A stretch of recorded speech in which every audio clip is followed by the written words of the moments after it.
And welcome everyone. You are listening to the Bleeding Big Blue podcast. Alex Savage Approach back again on Thursday, June 18th. So we got a couple things to talk about today. First off, I'm going to go with the current poll results in the semifinal matchup between Golden Tate and Daniel Jones. Right now there's 10 votes on the Twitter poll. I just pulled up the Instagram poll, so it's going to take a little bit for people to see it. But for the Twitter poll, 8 votes currently go to Daniel Jones. That's 80% of the vote, and 20% of the vote, which is 2 votes, go to Golden Tate. I did not put up the other semifinal matchup yet. That will be between Saquon Barkley and I believe Sterling Shepard. That will go up once this vote is done, probably about a day or two after that.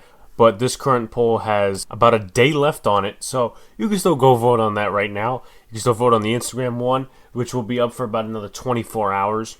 Also today, we're going to talk about possible free agent kicking options if Aldrick Rosas is released by the Giants and is guilty of what he did and the Giants think so. And then we're going to go over the top 50 NFL players by PFF, and we're going to discuss why is Saquon Barkley not on there.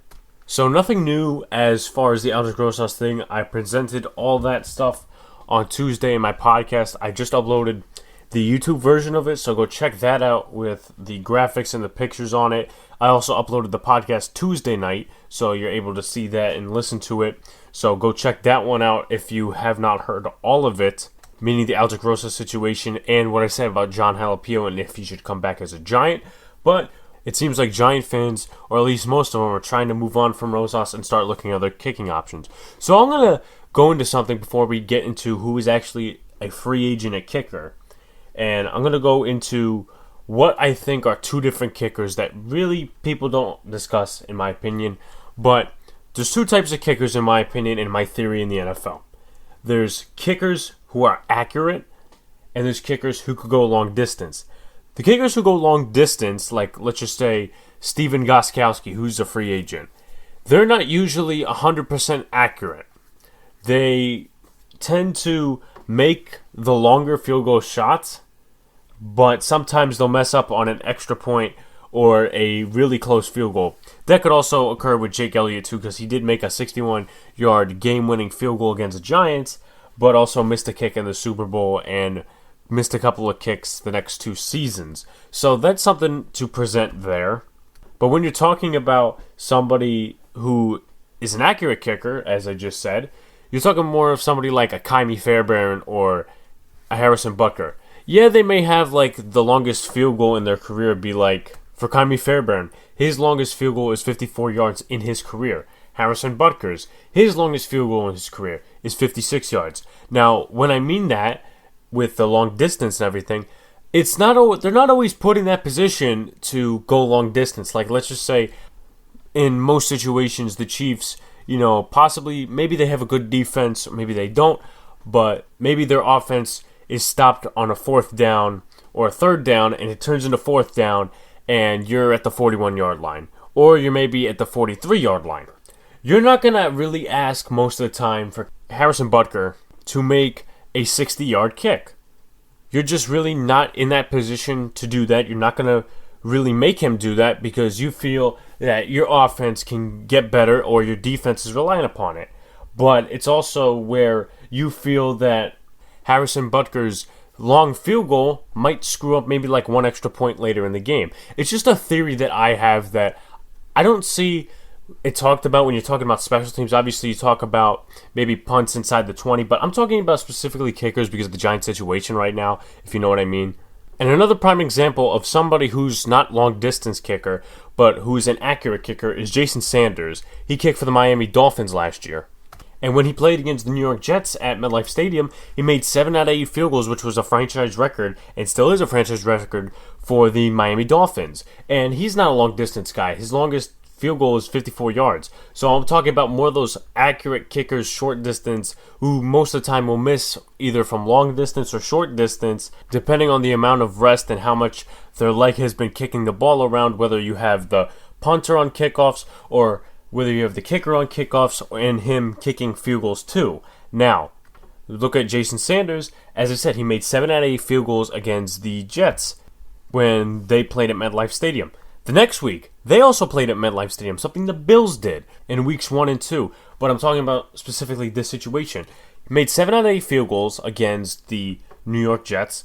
And then the first kick, after Ryan Fitzpatrick and the offense is stopped short of a first down, he misses the first field goal of the game. So I might not have that theory exactly correct when I'm talking about long distance and short distance kickers, but there's definitely a difference. You can definitely say that there's a difference between Stephen Gostkowski and Ryan Succop. That's what I'm saying. But let's take a look at these free agent kickers that possibly the Giants could possibly explore in case Aldrick Rosas is released. Now, either way, the Giants will probably have to be forced, if he gets disciplined or not. I mean, I don't think he will in the case of like getting suspended, but he probably, at this point, getting released is the biggest punishment he'll probably receive from the Giants, because they don't want the whole controversy and, oh, you build this culture now, but you're going to let this happen on the team. Like, that's what I'm talking about in this case. But the Giants would definitely have to bring in competition because of the horrible year that Aldrick Rosas had last year.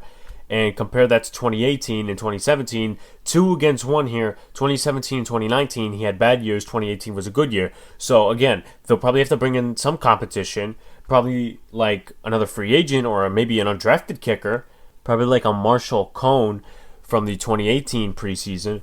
But we'll see what happens. Hopefully they bring in a kicker, because the competition brings out the best in anybody. And specifically talking, it's very high in football, especially in the preseason. So let's take a look at some free agent kickers. This is not all of them, but I'm also going to bring up another couple that are not on SpotTrack.com. First one is Stephen Gostkowski. He has some familiarity with Joe Judge and also was with Bill Belichick for a number of years. Gostkowski's 36 years old.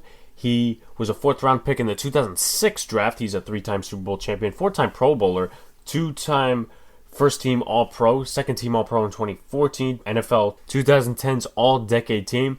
Also has an NFL record of 479 consecutive extra points. I have to look up what year that is. But if you look at his career stats, here are most of them here. Field goals, 374 for 428. That's an 87.4 field goal percentage.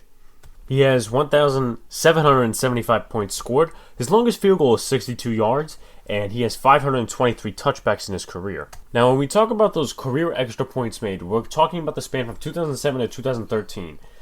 In 2007, he had 74 out of 74 extra points made, 40 out of 40 in 2008, 47 out of 47 in 2009, 2010, 26 out of 26, 2011, 59 for 59, 2012, 66 out of 66, and then 44 out of 44 in 2013.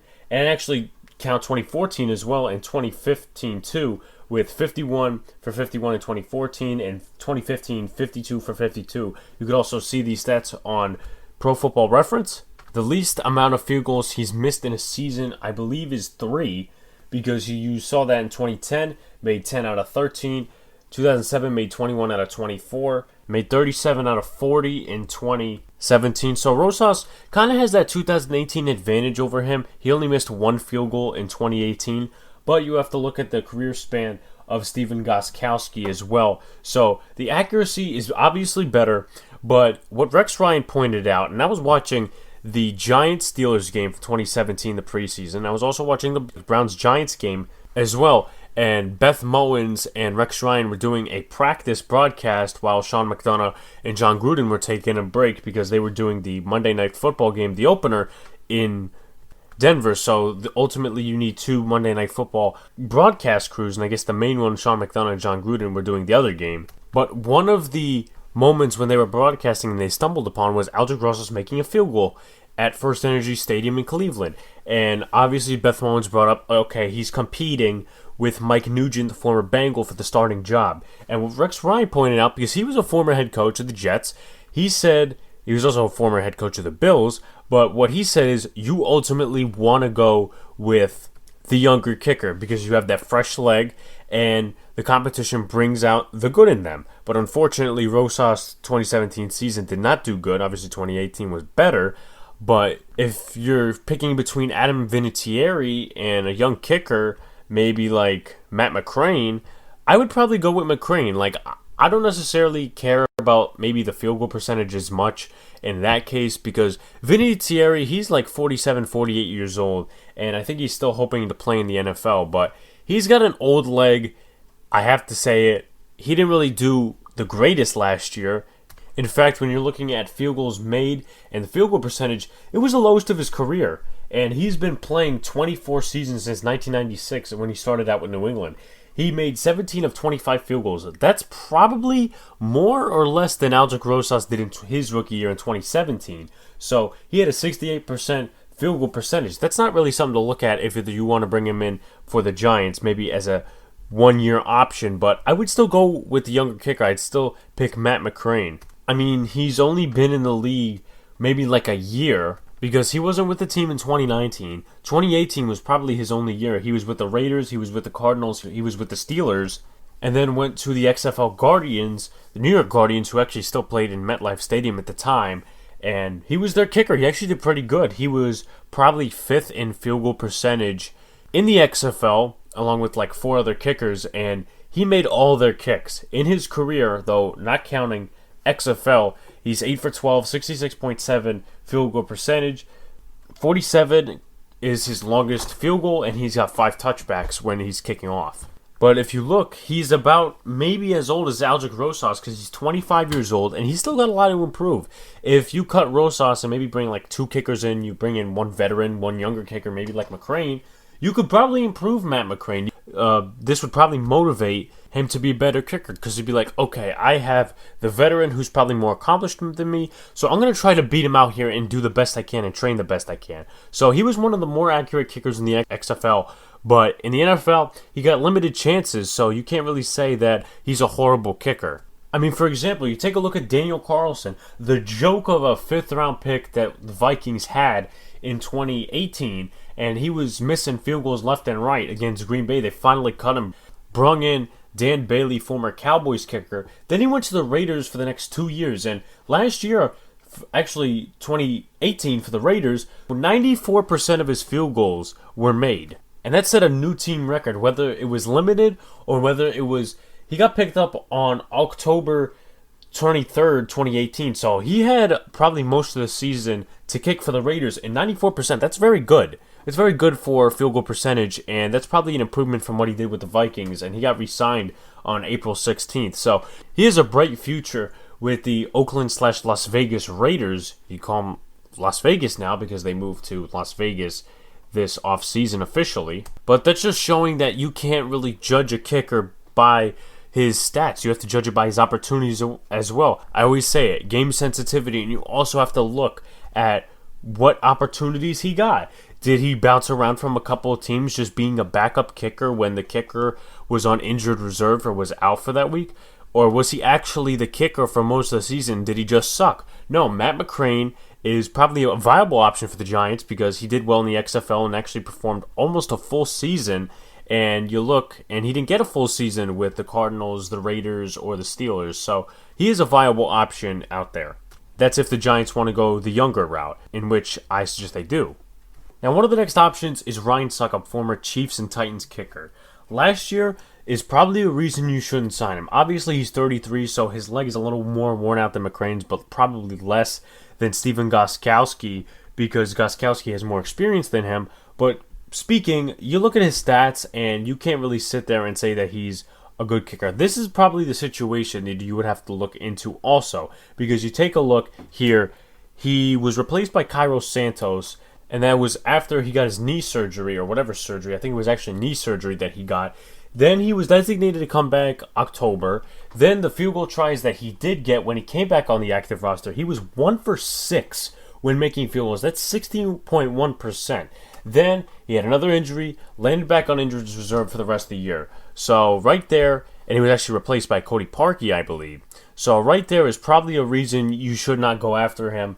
His injuries probably scare you, and so do his stats. So really, I wouldn't recommend him. Competition, possibly. I would welcome that for maybe a young kicker, but if the Giants cut Aldrick Rosas and replace him with no competition, that's going to be a little scary for the Giants' kicking game this season, in my opinion. But we'll see what the Giants do and if they even cut Rosas. What are the next ones on the list? I would say absolutely not, in my opinion. You take a look, you look at all the memes, you look at all the stats, you look at all the background behind it. Nick Folk, 35 years old, wasn't with New England last year. I would totally be against him. Competition, okay, but it's really a waste of money in my opinion, because I think Nick Folk's career is pretty much done in the NFL. Unless a team really, really needs a kicker, then they could sign him. But again, Nick Folk is probably your last resort. He's 35. Again, competition maybe, but if he was the primary kicker, absolutely not. Another free agent kicker, Kairos Santos, was with the Chiefs, was with the Bears, was with the Rams, was with the Jets, was also with Tampa Bay, and I obviously mentioned that he was with Tennessee, replacing the injured Ryan Suckup. Last year, field goal attempts, 4 for 9, 44.4%. Was brought on the roster September the 4th, and then he was released after October 6th, which was a Week 5 loss to the Buffalo Bills, and he missed 4 field goal attempts. So that's not necessarily convincing. He is 28 years old, so you could have some hope there. Again, competition, I would always welcome that. But it is limited action, and the Titans' offense wasn't really spruced at that point in the year. They got better at the later point in the year, and when I'm talking about offense relating to it is you get more field goal attempts if your offense is better. If your offense isn't better, then you get less field goal attempts and you tend to miss more kicks. But Kairos Santos, in limited opportunity, even with the Bears in 2017, was 1 for 2 on field goals, and I think then he was out the door. But the most he's made when it came to field goals is 3 for 3 with the Chiefs before he went to the Bears in 2017. So this could be a viable option if the Giants are looking for competition. If they could really find a studding Kairos Santos, maybe his inner self, then you could say, okay, maybe bring him in as the primary kicker and see how this season goes. But again, this case, if you want my honest opinion, I'd probably pick Rosas over him. But see how the Giants do it. This is another option for them to pick up. The next one on this list you probably haven't heard of yet is Jonathan Brown. He was the place kicker from Louisville. He's 28 years old and was the place kicker in the 2018 preseason for the Cincinnati Bengals. I don't know much about him. He was also with the Jaguars for a little bit, but when he was in the preseason with the Bengals, he also made 3 out of 3 on his field goal attempts, and I think PATs was 2 out of 3, or I'm flipping that, but he missed one of them. So I don't know much about Jonathan Brown, personally speaking and statistically speaking. I couldn't get his stats from Louisville, so I'll probably have to do more research into him, but haven't gotten him yet. He's a younger kicker. He's about Kairos Santos' age, but we'll see if the Giants even take an interest in him when it comes to competition in the preseason. The next and final candidate on this list probably is Cody Parkey, the most infamous Cody Parkey from the Bears 2018 game against the Eagles, where he missed the kick and cost the Bears a win, and he was cut a little bit afterward, and everybody started kicking doors and raging over him, and he wasn't really that good in 2018 season. But let's go over his stats as a whole. He was actually a Pro Bowler in 2014. That was his rookie year with the Eagles. Had an 88.9 field goal percentage, 32 for 36 on field goals. That was, of course, in his rookie year. His worst season would have to be his second year with the Eagles.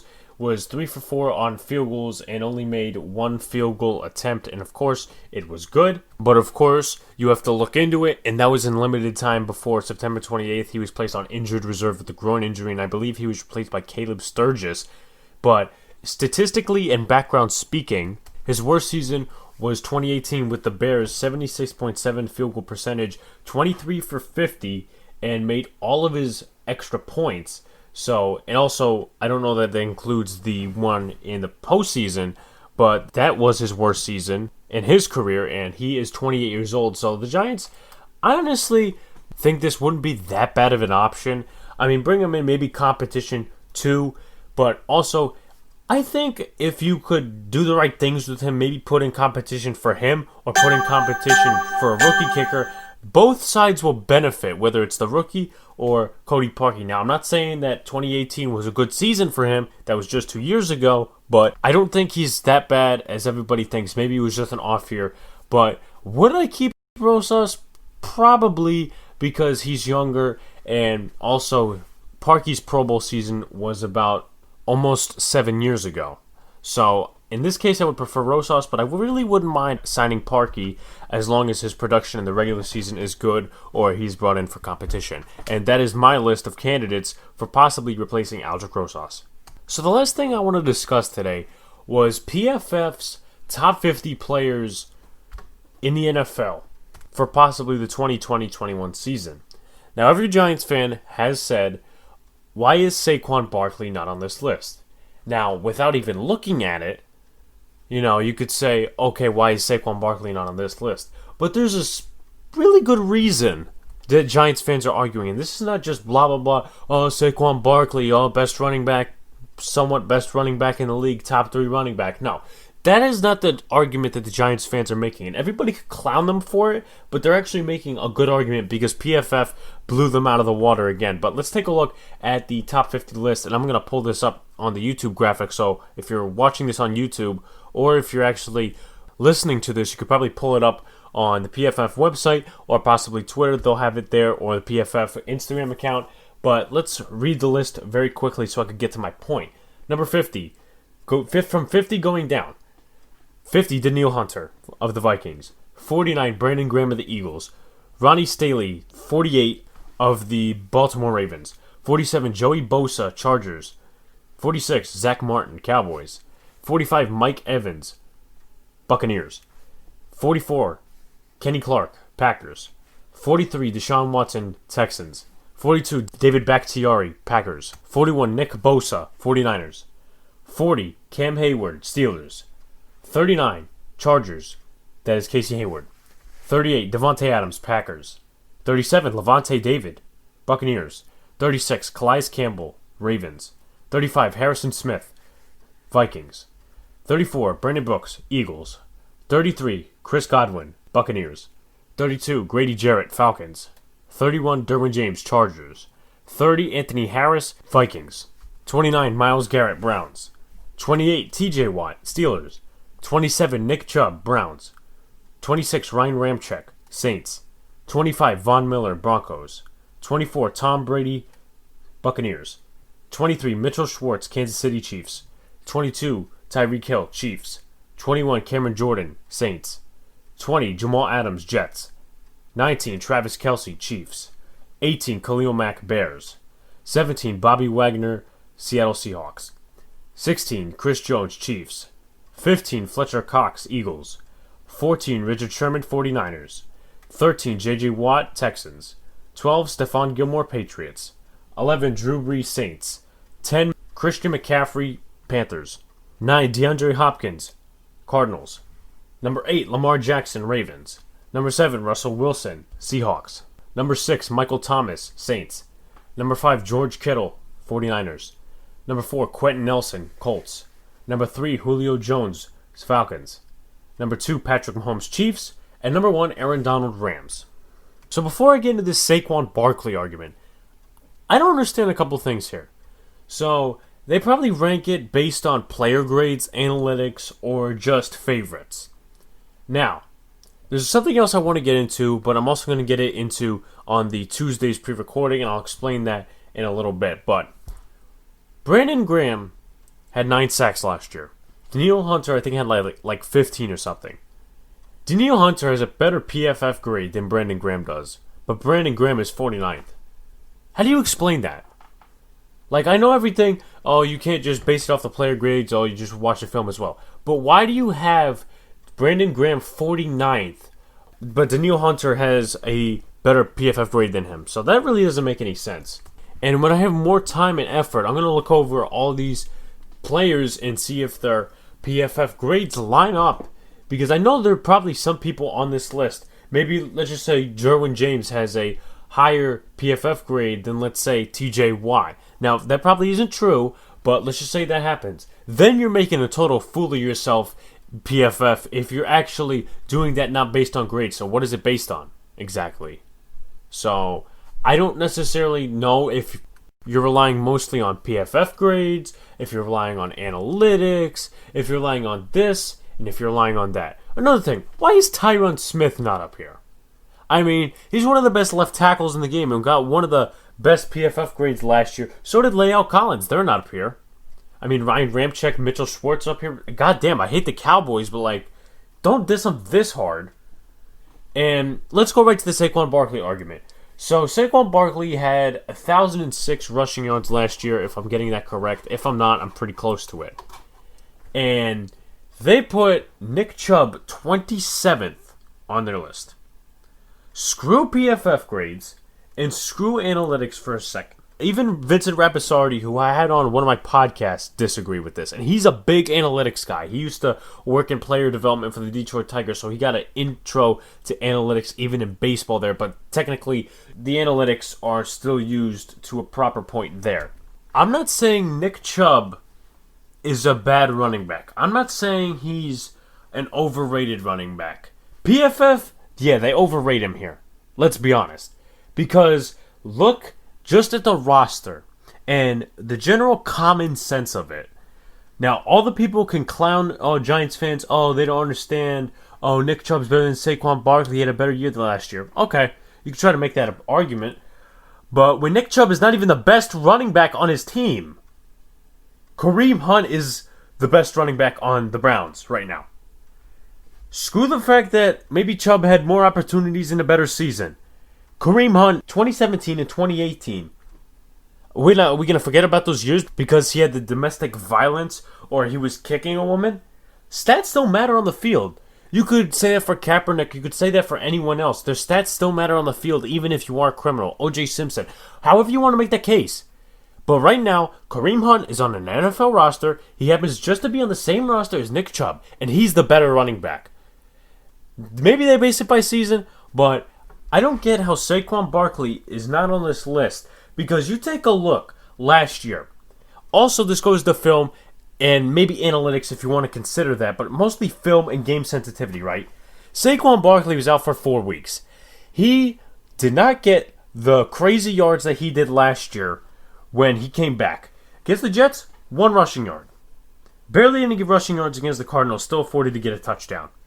He still got to 1,000 yards last year, and he was not 100% healthy. Everybody knew that. Everybody knew, possibly the Giants brought him back early. No, he was not 100% healthy. He still got to 1,000 rushing yards.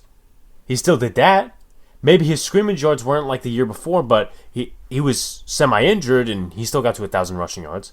So this is why a lot of people don't listen to PFF, because as Vincent said it, they were, when they came up, and when Chris Collinsworth first made them and first really was the founder of them, they're like, okay, let's focus on the analytics of the game and develop year by year. Now, PFF is about, okay, let's make crazy lists and say crazy things. I warned people, technically, not about this list, but about that, Nick Chubb is better than Saquon Barkley. Because I tweeted something, and a lot of Giants fans were pissed off that PFF did this, especially Sam Munson, because everybody tries to kiss his behind about this, and I know he's been on Cowherd a lot because, Sam Munson and PFF, we could trust them for analytics. No, it's all about the takes and the craziness just to get more followers and clout, and just to get more clowns on the internet. But let's go back to that, because I tweeted something, and I said, I was basically sarcastic. I said, you guys think Chubb is better than Barkley? And I was basically sarcastic about it. I'll pull up the tweet in a little bit. But also one thing that I just looked up also when I was trying to look up Munson's originals tweet. How is Derrick Henry not on here? He was more of a game changer than Nick Chubb was in his situation. You take a look. Bad offensive line. Horrible offensive line that could only run block. I mean, Tannehill did have some success, but Henry carried the offense. With Baker's offense and Nick Chubb, you had OBJ. You had Jarvis Landry. You had a terrible offensive line for both, but the Titans were the worst offensive line, or one of the worst. Much worse than the Cleveland Browns. And PFF probably put the Titans below the Cleveland Browns when it came to offensive line rankings coming out of 2019 going into 2020. So you're really contradicting yourself here if you don't really use common sense. Because everybody says, Derrick Henry, he carries Ryan Tannehill in that offense. Okay, you could say that. Why isn't he on this list then? Nick Chubb doesn't carry the offense. Last time I checked, in the backfield, you had Kareem Hunt, you had Nick Chubb, you also have 2-star wide receivers in Jarvis and Odell Beckham Jr., and you got a quarterback in Baker Mayfield. I mean, you had Joel Bitonio inside at guard, and your offensive line wasn't perfect. Still much better than the Titans, and Derrick Henry found a way to get over 1,000 yards and almost lift them to the Super Bowl. So again, contradictory by PFF here, and they didn't think to their common sense, and didn't think of ways around just hyping the Browns again. And they're probably going to overhype the Browns this year. If the Browns don't do good, they'll be on the side, in the winning side, that says, okay, we didn't predict the Browns to do good this year, and we'll tell you why. So they're going to be contradictory of their statement, and that's just how people don't like PFF, and I don't like PFF for that reason, because they always try to stick to the narrative side and then always walk back their statements 5 months later. So that's my take on the PFF top 50 players coming into 2020. Thank you guys for listening to this. Remember, our podcasts are available on Podbean, Spotify, YouTube, Apple Podcasts, and Google Play. Follow our social media pages at Bleeding Me Blue Podcast, most primarily Twitter and Instagram. I will be postponing my Madden stream because I'm recording 2 episodes tonight, which is the 18th. I will be recording for Tuesday because I will be away Tuesday, so I'll be recording then, and I won't really have time for the Madden stream. I'll do that Wednesday, though, and I'll probably either do the other Madden stream for the simulation on Thursday, or I'll just do 2 in one day. I'll probably tell you on the Tuesday podcast. Thank you guys for sticking in. Over 1,000 total views on YouTube, 33 subscribers. We just keep growing. Thanks to you guys, and have a good night.